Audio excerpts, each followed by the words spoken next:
let's be real, privileged women don't hold on to clutter. Not in their house, not in their minds, and not in their lives. Which means if you actually want to level up and move like the woman that you say you want to be, you gotta declutter like her too. Today, we're gonna talk about 5 things that you need to toss this week if you are serious about stepping into your next season. And baby girl, we are not just talking about junk drawers. I am coming for all of the life clutter too. Let's go.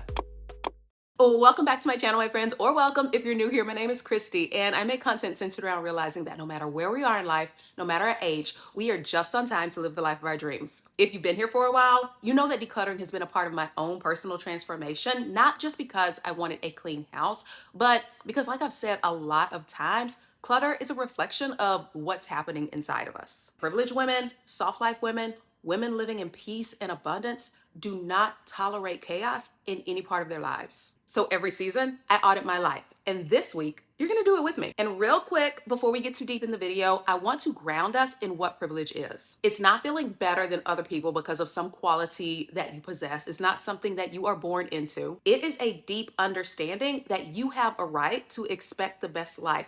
And the way that you show up for yourself, the way that you move throughout life is a reflection of that understanding. First up, we are coming in hot with letting go of your undergarments. Listen, I'm gonna put myself on blast because I am a girly who follows the Bible, and the Bible says get the beam out your own eye before getting the speck out the other person. So we're gonna deal with my beam first. I used to have this one bra that was like my favorite, but like the wire was poking me in the side, one of the hooks was broken, but I would still grab it because it was comfortable, even though I had like 50 others. And every time I put it on, I felt like my girls were in this comfy, happy place, but I low-key felt kind of raggedy, and that's just not it. Privileged, high-value women do not tolerate things that make them feel less than, even in private. They set the standard for how they will be treated, and it starts with how they treat themselves, even when nobody is watching. If you allow raggediness in small ways, you're gonna allow it in big ways. That's just how it works. So the period panties, gotta go. All of that stuff that does not make you feel like your best self, let it go. You deserve to feel good in everything that you wear,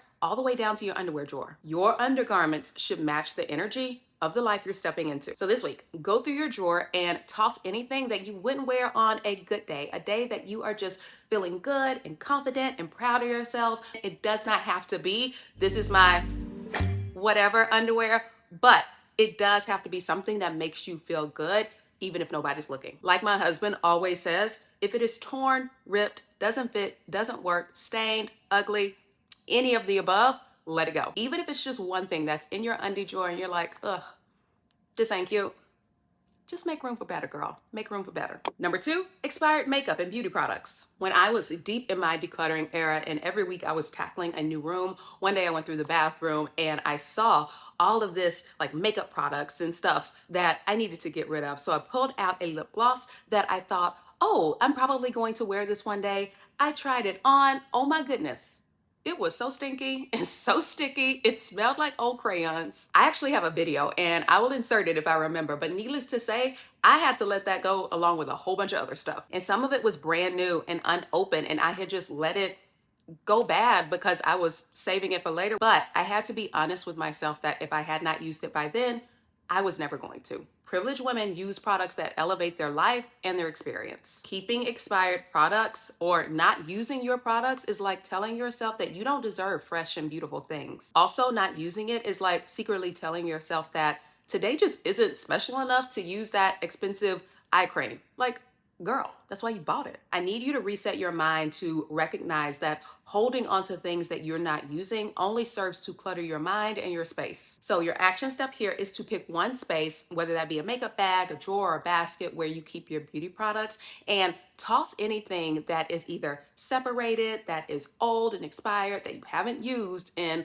like a year or so, or anything that just gives you the ick, let it go.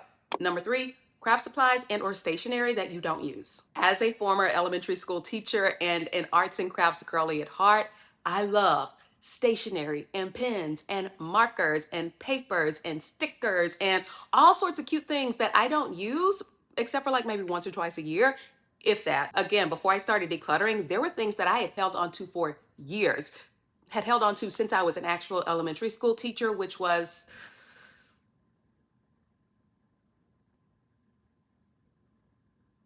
2012, so what, 13 years ago?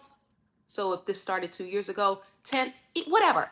Anything longer than a year or two was far too long to be holding on to that stuff. I finally had to limit myself to 2 bins where I keep all of my arts and crafts supplies for the 1 or 2 times a year that I actually do want to use them. And it's helped me because I know exactly where all my stuff is, exactly what's in them, and how to access them when I need them. And here's the thing, I know that I am not the only one who likes some of this stuff. These crafting things have got y'all in a chokehold, and I know because I see it in the comments. But what we don't always realize when we're holding on to those things is that they're tied to an ideal version of ourselves. I did a whole video where I talked about the 4 layers of decluttering that I identified when I was going through my own decluttering journey.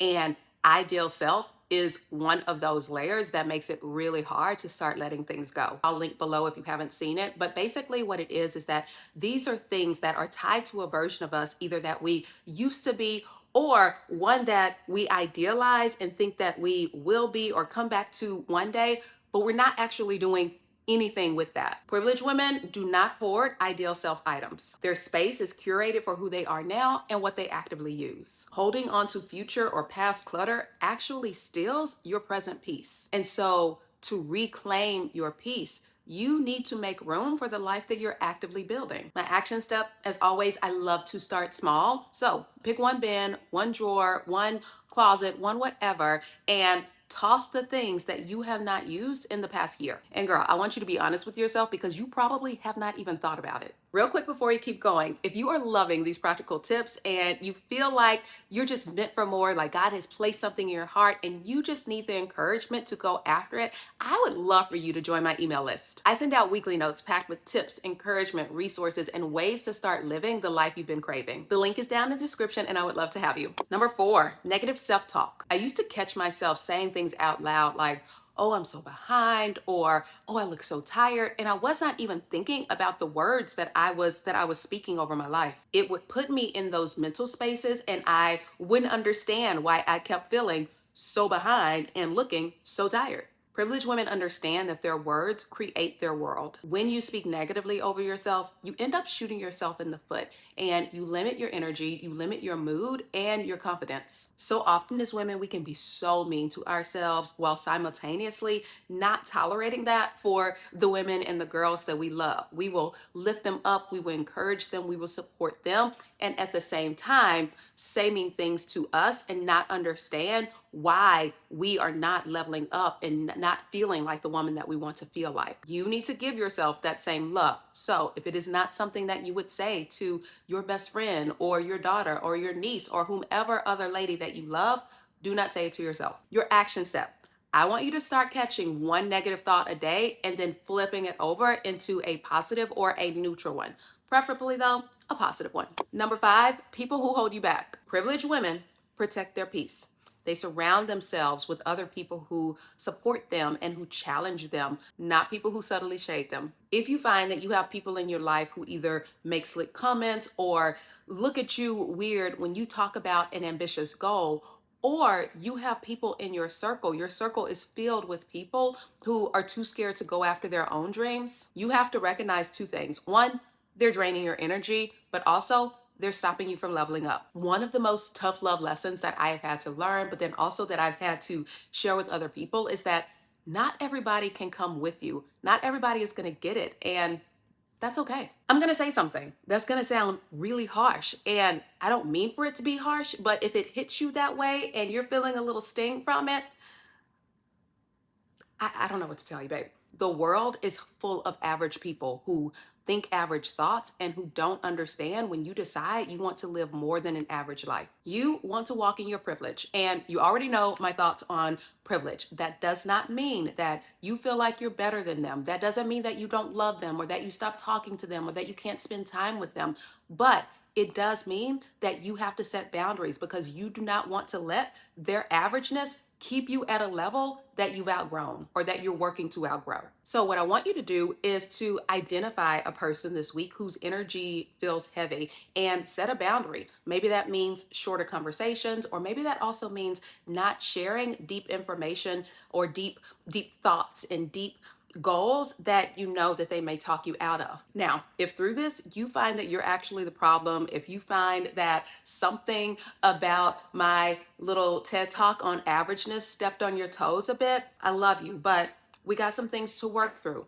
Do not give up on yourself or your dreams, and don't bash other people's. Decluttering isn't just about junk. It's about making room for the life that you actually want. Privileged women understand that it's not about having less, but it's about removing things that don't align with the version of you that you're becoming. All right, so I am looking at the time, and this video is already getting a little bit long, even though I still have 5 more tips. So if you have enjoyed this video, I want you to comment part 2 in the comments and let me know which one of these 5 things that you are starting on. And if I get enough of you, then we'll go ahead and upload that part 2. Also, if you're not subscribed, like, what are you doing? I'm gonna need you to jump on that. Alrighty, my friends, I love you so much, and I will see you in my next. Mwah. Bye for now.